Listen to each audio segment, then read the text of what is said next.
kuwa kiongozi, kuwa mfanyabiashara au mtumishi wa umma ni mambo ambayo mtu anazaliwa nayo. An empty mind is a devil worship. Kwa lazima kila kijana afikirie who you want to be. Unataka kuwa nani? Swali la kujiuliza, je, mazingira yanasapoti sisi kuwa vile tunataka? Mazingira yanaweza kufanya ukawa vile unataka? Dunia haijaumbwa kumsapoti mtu. Dunia huwa haisapoti maono ya watu. Ndio maana Musa alipowaamlia watu waliokuwa wanapigana kati ya yule Mwebrania na Misri, akamuua yule Misri. Baadaye alipokuta Waebrania wanapigana wenyewe kwa wenyewe, akawaamlia, wakamwambia nani aliyefanya kuwa maamuzi juu yetu? Maana yake hawakuelewa kwamba Musa huyo ndiye aliyewaamlia wakati uliopita. Kwa nini nasema hivi? Hakuna siku moja, haitatokea siku yoyote sisi wakaunga mkono juhudi za mabadiliko. Never, kwa sababu dunia huwa haisapoti changes. Lazima utumie nguvu, lazima utumie ushawishi, lazima utumie akili kubwa ili kuishinda akili ndogo. Ndio maana tatizo likiwepo, akili ndogo haiwezi kuondoa tatizo, inahitajika akili kubwa zaidi. Wanadamu wote ni sawa. Ni kosa kubwa kuondoa uhai wa mtu kwa sababu ana maono fulani kwenye dunia hii. Inawezekana umeshuhudia matatizo mengi. Inawezekana umaskini umekusumbua sana. Inawezekana maisha yamekuwa magumu kiwango kikubwa. Serikali imefanya mambo makubwa, but still you can. Bado tunaweza kuiondoa hii serikali. Ni kweli tumekuwa tukiambiwa kwamba CCM ni chama kikubwa, chama cha zamani, chama kilichotoa mbali, lakini inawezekana kuondoa. Ndio maana na ANC South Africa wanahangaika hata wakati wa CCM kuondoka umefika. Leadership is not about title. Uongozi is not all about title. Leadership is all about values, legacy and integrity. Uongozi sio kwa rais tu.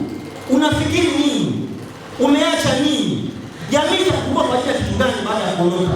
Tuna viongozi ambao they don't think about values. They don't think about legacy. Kwamba wakishaondoka duniani wakumbuka namna gani? Hivi ukiua watu wanakumbukaje baada ya kushaondoka? Tunamzungumzia kina Mobutu Sese Seko kumbele wa sababu. Tunawazungumzia kina Jamii, wakina Adolf Hitler. Tunawatemu negatively. Hata viongozi wa Tanzania tunao leo tutawasoma negative kwa sababu historia huwa haiandikwi. Hata ukibadilisha mitaala yote, historia huwa inajiandika yenyewe.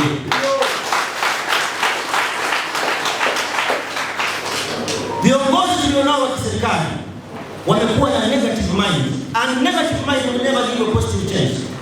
Akili kisha kuwa hasi from the beginning, unafikiria kwamba Chadema ni wahaini. From the beginning unafikiria kwamba wasomi ni wahalifu. From the beginning unafikiria kwamba mtu kama Lissu ni mkosefu. Leo tumeenda kwenye kongamano kama hili, unaanza kujiuliza hivi kale leo anazungumza anakaa wapi? You think about the negative mind, unafikiria vitu hasi. Kwa nini watafikiria vitu positive? Sisi tunatamani kukaa nao lakini hawana nia nzuri. Tukikaa nao wanazungumza vitu vya kipuzi, wanakuja wanaanza kutumbribe, wanatupa hela, wanatutisha. Unafikiri sisi tunaweza kukubali mtisho kwa namna hiyo? Unakamata kijana wa Chaso anasoma sheria mwaka wa 4, unamweka siku 29. Kijana ambaye hafahamiki popote. Imefika hatua sisi wanaomba kujikundi sasa. Unaomba kujichapa sasa unamkamata mtu ambaye yuko ndani ya udiwani, unamkamata. Hivi sasa wakina Heche hao utakaa nao kweli? Utazungumza nao kileta hoja nzito, utazungumza nao. Tuna serikali ambayo inaogopa hoja.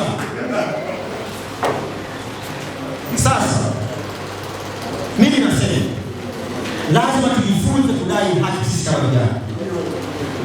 Lazima niwakumbushe, kuna bwana mmoja anaitwa Dr. Miles Mulilo, mwandishi wa vitabu mbalimbali.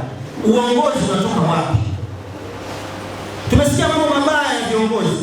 Wengi wakifanya misconduct, wizi wa mali za umma, sexual cases na maovu mengine kwa viongozi. Kwa nini wanafanya hapa? Leadership has become role one place rather than one race. Watu wanafikiria uongozi ni kile ambacho kinajibict kwa watu. Lazima you must know how to lead yourself kabla hujalidi watu wengine. Unashindwa kujiongoza wewe mwenyewe. Kwenye chama chao wanasumbuana kwenye masuala ya uteuzi. How can you lead the nation? Watu wanakata majina ovyo ovyo. Alafu nategemea sasa huyo mtu anaweza kulidi taifa kubwa kama la Tanzania. Sisi hawajui kitu kinachoitwa uongozi. They don't know who makes a leader. Na hisi maswali hawajiulizi. How a genuine leadership produce hawajui. Kwa sababu kama angejua vitu wanafanya ni vitu vya ajabu.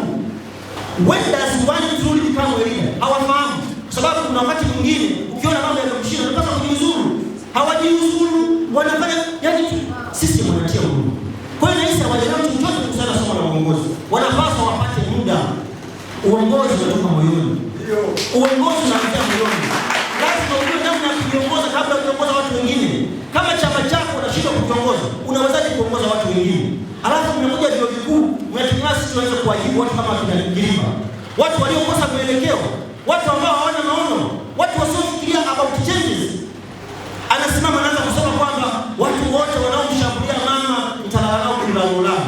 Yaani unafikiria kuzana watu wanaomshambulia mama. Who is mama? Mama ni nani?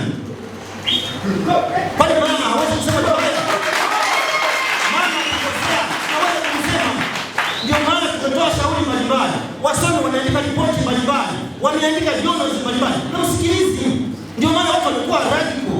Kwa sababu gani? Kwa sababu hamsikilizi wakija kwenye soft language. Wakizungumza lugha ya kawaida, hamuelewi. Sasa sisi tuseme nini? Vyuo vikuu vimebadilisha na kubagaza. Watu wanashindwa kuwa viongozi wa vyuo vikuu. Kwa sababu gani? Kwa sababu wametoka Chadema. Hebu nakukumbusha kitu kimoja. Uongozi ni kitu ambacho kinaanzia moyoni. Kuna watu wengi walioongoza hii dunia kwa uzuri na tunawatenda kama wao wazuri. Ili wanafikiri kwamba kadiri wanavyoua watu ndivyo wanapunguza ushawishi. That is negative mind. Kadiri unavyoua watu ndivyo unaongeza hasira zaidi kwa watu kuchukia. Ndio maana Yesu Kristo walivyomuua ndio ushawishi wake ulikuwa mkubwa zaidi duniani. Kadiri miaka inavyozidi kwenda ndivyo anazidi kuwa na ushawishi mkubwa.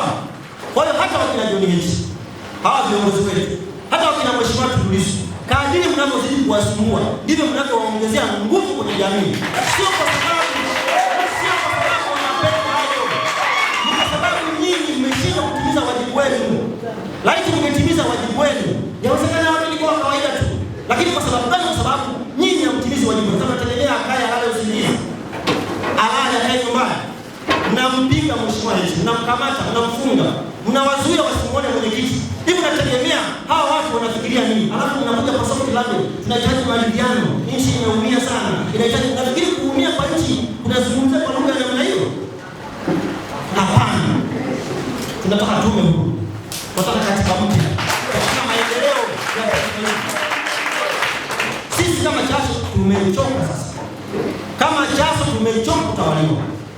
Tumechoka na wale UCCM wa darasani. Vyuo vikuu UCCM wanaingia na sare. Chadema wakivaa tu 255, haina hata nembo ya chama, wanazuiliwa. Why? Kwa sababu ya negative mind. Kuamini kwamba if we elect somebody atapoteza ushawishi. Hatuwezi kurudi nyuma. Na sisi tunaahidi kwamba hatutarudi nyuma. Uongozi is all about manifestation.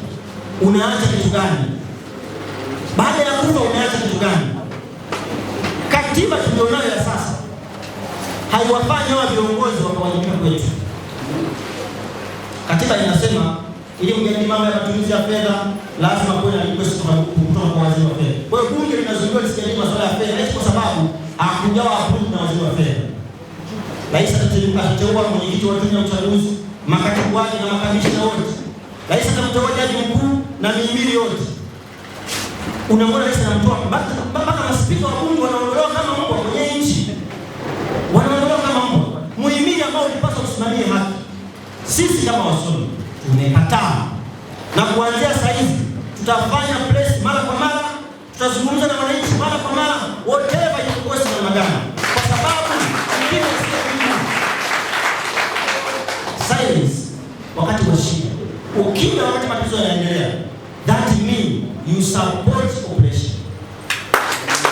Tukiwa kimya sisi kama wasomi, wakati ambao nchi iko kwenye trouble, tukiwa kimya sisi kama vijana, wakati taifa liko kwenye trouble, maana yake na sisi tuko sawa na wale wenye negative mind. Siwezi kuwa sehemu ya negative mind. I assure you, usiwe sehemu ya negative mind. Thank you very much.